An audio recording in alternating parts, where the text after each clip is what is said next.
again, welcome back. And again, just as a reminder, this is being streamed live on our website. So fans watching at home, we appreciate them tuning in. Again, we will have the opportunity for David to make some opening remarks, then we'll take a few questions. Again, with our scheduling, there's not time for one-on-ones, so we'll only do the questions from the floor. So we would appreciate that. And with that, I'm going to turn it over to General Manager David Poile. Welcome, everyone. Our last two seasons have not been good enough. We've had high goals. The first one is always to make the Stanley Cup playoffs. And as you know, once you make the playoffs, then anything is possible. To me, having this job, the minimum standards in the National Hockey League is to make the Stanley Cup playoffs. 16 teams out of 30 make the playoffs. That's over 50%. And as a manager, a coach, or a player, it's our responsibility to get there. And after making the playoffs 7 of the last 8 years, we haven't made the playoffs the last 2 seasons. There's been some pretty trying circumstances in these last 2 years. A year ago, 12-13, we were devastated by injuries, all to the one position of forwards: Fisher, Gostead, Wilson, or Hornquist were all out. This year, I think we had a much better team. We were pretty optimistic starting this season. We sort of got a philosophy of trying to score by committee. We had young defense led by the best defenseman in the world in Shea Weber and one of the top goalies in Pecoreni. But we had an unproven backup in Carter Hutton. Unfortunately, the way the season started, we lost Roman Yossi after 2 games for 10 games, and shortly after that we lost Pekka for that bacterial infection for 51 games, and that really left us in a tough spot. Carter Hutton became our #1 goalie, and despite the work ethic that the players continued throughout the season, we just couldn't find that consistency to make it. We came up a little short in making the playoffs. Because of that, I've had to make the toughest decision in my 30 years as a general manager. I really feel today is the time for a new voice and a new direction for our franchise. And I informed Barry Trotz a little while ago that his coaching contract would not be renewed with the Predators. We've offered Barry a position within the organization. I think he's very appreciative of that. I got a gut feeling he's not going to take us up on that at this time, based on his desire to continue coaching. So we'll see what happens in that area. Before I talk about the team, I really want to acknowledge Barry's contributions. I mean, he has been the face and the voice of our team for 15 years. I mean, he's given everything to this organization, this community. I mean, he's created and he's lived the Predator way on the ice, in the office, in the community. There could be no finer ambassador for the Predators or Nashville than Barry Trotz. And he has laid a foundation and culture that will benefit whoever we get in here as the next coach of the Nashville Predators. I've often said this, but my first hire was my best hire, and one of the things I'm most proud of is hiring Barry Trotz as the coach of the Nashville Predators. Let's be clear before I go any further here. I mean, Barry is a top coach in the National Hockey League. He's the same coach who a couple of years ago finished as a finalist for the Coach of the Year in the National Hockey League, and with all the adversity that he faced with this team this year, he still drove our team within a few points of the playoff position, and the team never stopped working. And even when the results were there, I always thought our work ethic was great. For those that are negative, I don't think he ever lost the players or the locker room. As I said to our team this morning, our record the past 2 seasons is everyone's responsibility. This is not just on Barry, it's on everybody. It's on management. I'm the one that chooses the players that play for our team. Our scouts are responsible because they're drafting our players. Our coaches certainly have some responsibility, and the players certainly have some responsibilities. And just to let you know, I mean, to me, I really feel that I recognize this after the Phoenix series a couple of years ago, where we had our last best team, where I think we all felt that we had the legitimate chance to compete and maybe win the Stanley Cup, and it got a little goofed up in the playoffs, a couple of off-ice situations, and our team has gone a little bit different direction. I recognized that a couple of years ago, and I've been consciously making some changes over the last year. It's really started with Marty Erat requesting to be traded. So we traded a veteran, stable, a guy that was a foundation of our team for many years for a young player in Philip Forsberg, so it's a 33-year-old player for a 19-year-old player. We brought in Phil Housley last year to our coaching staff to change that up, to work with our power play and with our young defense core. In the offseason, we signed several free agents, and we traded another veteran this year in Kevin Klein for Michael Delzato, another younger player. And at the trade deadline this year, we traded our first player that we ever drafted in David Legwine for Calle Yarncroc and a second round pick from the Detroit Red Wings. Essentially, we've been in a little bit of a rebuild on the fly. To me, we have enough good parts to build around. We have two of the league's best in Pekka Rinne and Shea Weber. We finished the season here last night with 9 players, 24 years or younger. 5 of those are defensemen: Yossi, Ellis, Delzato, Ekholm, and Jones. And we got 4 forwards that are 24 or younger: Yarncroc, Smith, Bork, and Wilson. And I think you've seen a little bit of glimpse of some of the future with Cole Decisions and Philip Forsberg. And I think we've got a couple other forwards coming in the pipeline. I really believe in this roster going forward. I think with reasonable good health, but more importantly, with every player playing to our expectations, I think we're a team that's certainly capable of making the playoffs. When I think about Pekka Rinne getting back to being 100%, having a great off season, he along with Carter Hutton, we could have one of the best goaltending tandems in the league.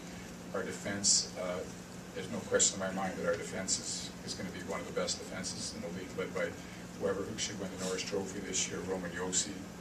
Seth Jones is going to be a star. I think you all saw how good Ekholm and Ellis got in the last part of the season, and our forwards are changing and they're getting better. And if this last 10 games is any indication of the future with all the scoring we did, bring it on. That's exactly what we need. So our search for a new coach begins immediately.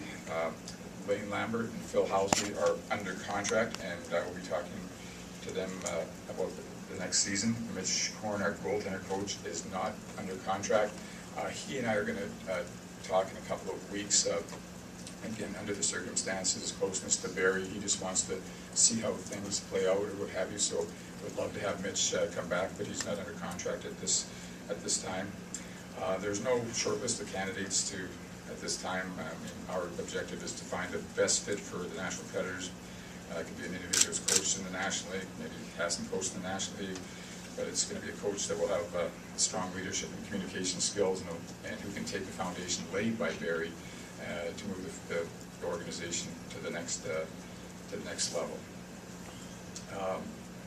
Again, I have no timetable on hiring a new coach. This is going to be a new experience for me, since I have not been looking for a coach in 17 years. I've got a lot of guys I want to talk to. I want to pick a lot of brains. I want to find out what other organizations are doing, what their thought process is, and whenever that decision comes to me, it will. So no time frame on that. We got a lot of work to do to prepare for the 14-15 season. I'll be meeting with our players in the next 2 days, Tuesday and Wednesday, to go over everything with them. A couple of players are going to the World's Championships. I know Seth Jones and Craig Smith are going for the U.S. I'll find out about the European players in the next couple of days. Milwaukee, our farm club that we are so proud of, has made the playoffs again, and we'll be going to watch them play. And as I mentioned, a couple of names like Philip Forsberg, maybe Austin Watson, Taylor Beck, Salamaki have all had good years down there. And we have some other. We've been focusing, if you will, in the last 2 or 3 years in our player acquisitions and trying to get more offensive players. We've got a couple of kids coming out of junior. Brendan Lipsick, who's one of the leading scorers in the Western Hockey League, that should be in Milwaukee next year. We hope to sign Pontus Aberg from Sweden, who's an offensive player, to get him started in Milwaukee. So we're working on that. Have our scouting meetings here in May, as we usually do the first week of May. Our scouts will be going up to the combine, and we've got to make some good decisions this year. We've got, for the first time in 5 years, we have our first and second round pick, which is something that we have not had for a while, because we were in that competitive situation of making the playoffs, and we've been doing a lot of trading. So I look forward to having our first pick, 2 picks in the second round, one of which is Detroit. So we'll have 3 picks in the first 50 players. Hopefully we take advantage of that. we're going to hold our development camp here in the first week of July, and that's actually going to be in the Bridgestone Arena, so that should be fun, and that's where we are. But again, it just today's is the end of the season, but it's really about thanking Barry. I mean, I've had some emotional talks in the last few days. Terrific coach, but a better person. I couldn't have been luckier in my choice. I mean, that was a young guy that never coached in the National Hockey League. You've heard this story before with me saying, I called all my peers and said, like, who should you hire to coach in the Nashville Predators? And they said, well, your team is going to be so bad. You got to pick the most experienced coach ever, because he'll cover up for a lot of sins. And I said, what the heck? I said, somebody gave me an opportunity, and I'm going to give somebody an opportunity. I chose the right guy. So he's going to be working very soon.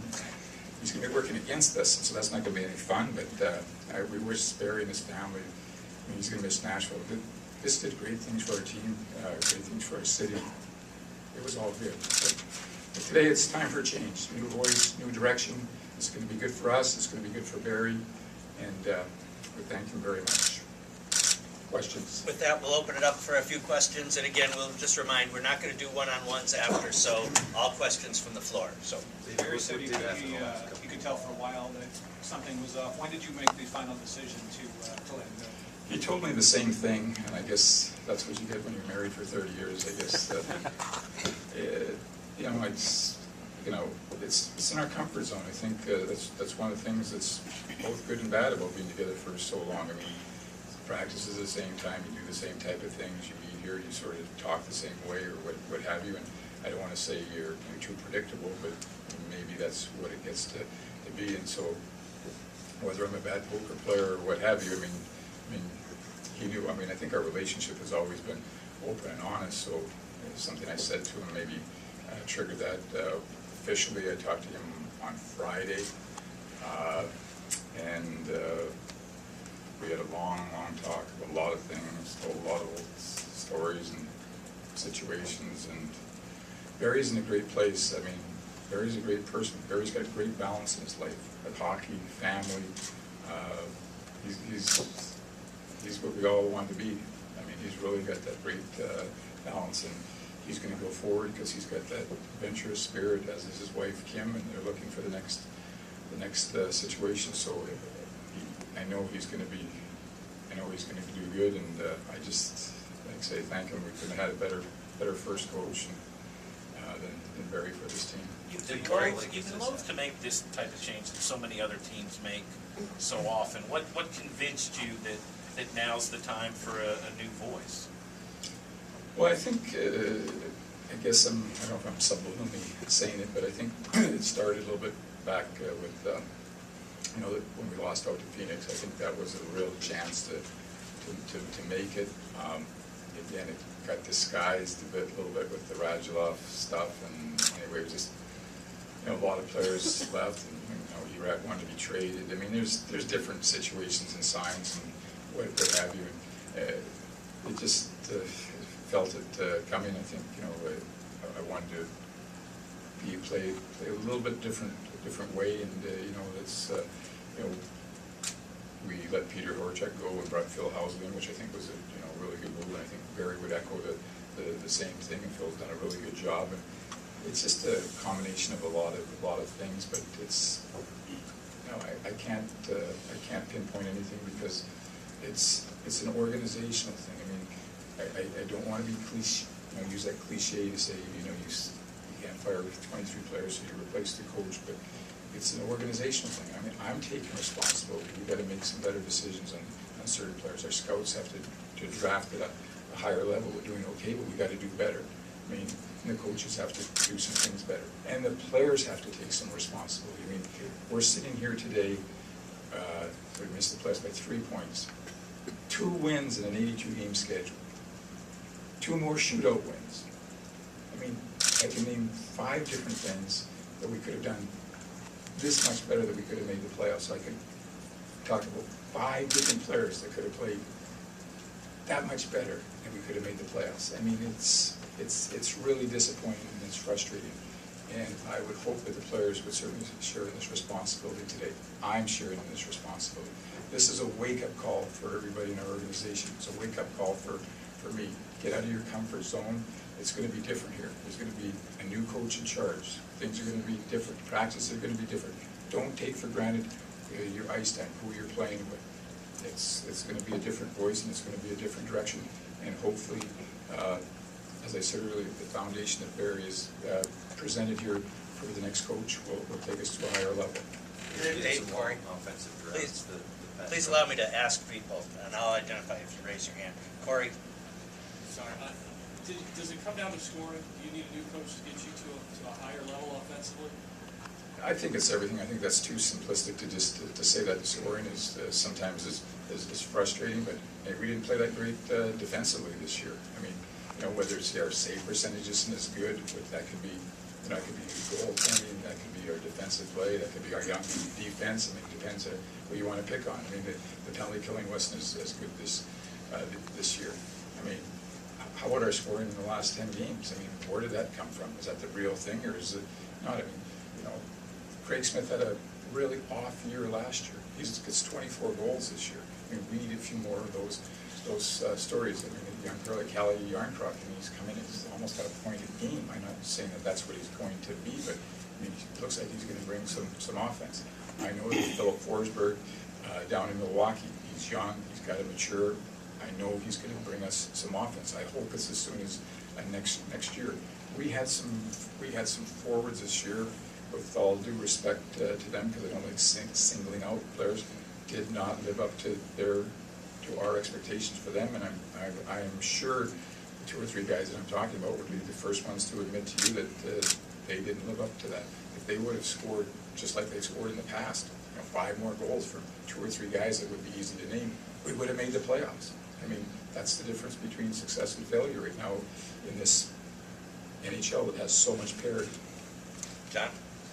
Sort of along those lines, David, I know you referenced this early in the year, but there were some pretty long droughts at times offensively.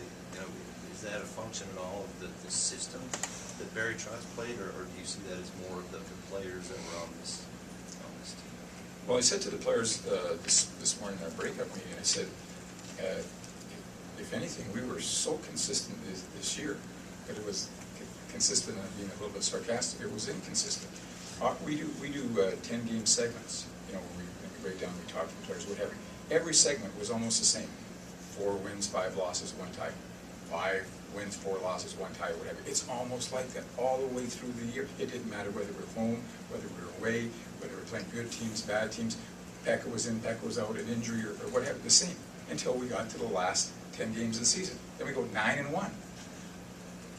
I mean, what happened? What happened there? So again, I can give me 2 more shootout wins and we make the playoffs.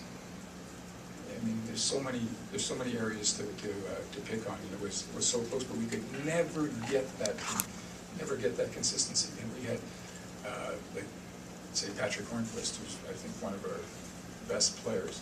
He went 40 games with 1 5-on-5 goal, and right now he's hotter than a firecracker. And again, I could name 5 other players with a similar situation. It just never got it together. Any 10-game segment, there was always 2 or 3 players that weren't operating on all 8 cylinders. And we know that the car doesn't work very good when all 8 cylinders are not working. And we seem to have that all the time. And it was some different guys. It was a little bit of a off year for a few guys. Josh? David, are you feeling any, I mean, you said there's a wake-up call. You seem pretty impassioned right now. I mean, are you feeling any pressure in any way, shape, or form with this whole situation, not making the playoffs the last 2 years, or not? Well, I don't know exactly what pressure is, but I'm disappointed that we're not there. I realized that in 12-13, after we came out of the Phoenix series, that our team wasn't that good. There was so many changes to our team. It was a lockout year, that's somewhat difficult as it is, and we just weren't a good team. I realized that, but I thought this year, with where we're going, that we had enough pieces, if you will, to get there. Our leadership is terrific on the team. The players get along good. I thought we could be there. Again, no excuses, but it's hard. The 51 games for Pekka being out, I mean, that was really hard to overcome. I mean, Carter Hutton couldn't do it at the time. We put him in, he couldn't do it.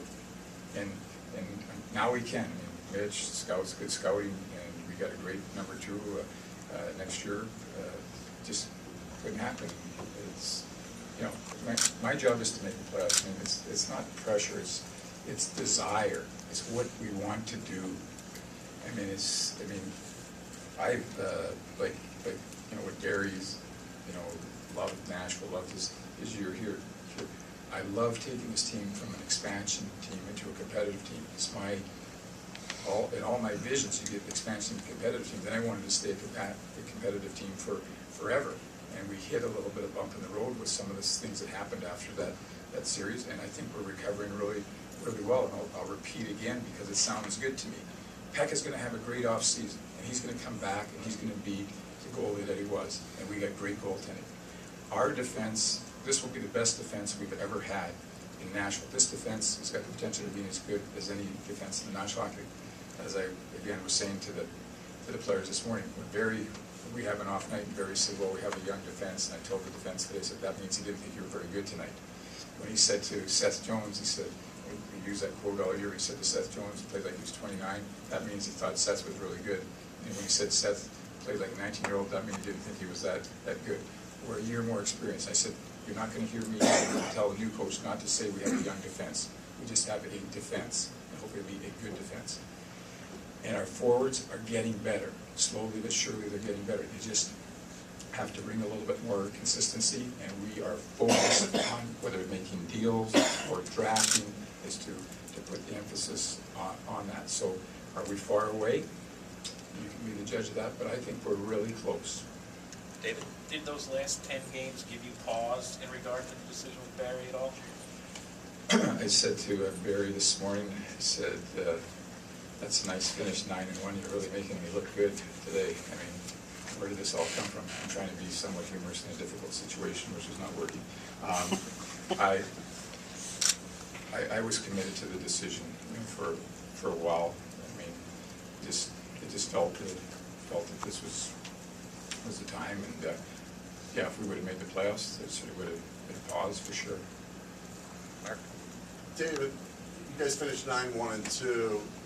As you view this team moving forward, did you feel like that was a truer indicator of what kind of team this was, or a little bit of fool's gold because you were playing teams either out of contention or looking ahead to the playoffs? I want to believe the former, but I think it's a little bit of both, to be honest. I mean, our team was very relaxed, and they don't seem to be having a lot of fun on the ice, which you'd like to see at any time. But they're a good group, or what have you. But to me, there was some defining moments in the season. The first defining moment would be when we came out of the Olympic break. We had really actually played good at getting ourselves back in a position to be a contender.